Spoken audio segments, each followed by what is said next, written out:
Israel is a magnificent place for all kinds of animals and birds. There's something about the Hula Valley, early morning, the cranes. It's a very humbling experience. It really puts you in place.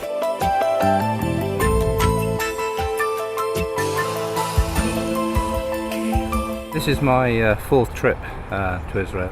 I came to the first Israeli bird festival, the Aloft 2000, and that was really the first Hula Bird Festival, which was a great success.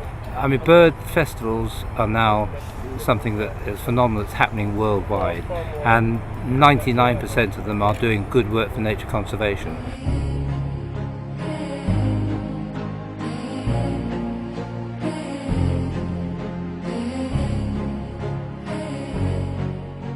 It's the amount of species in such a local area, unheard of in Europe. You'd have to go miles to see the same amount of species.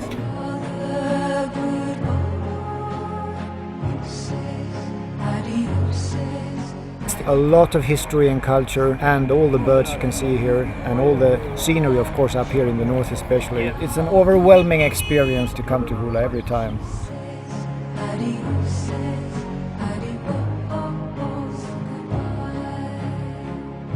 If they really want to see something special, this is the place to come.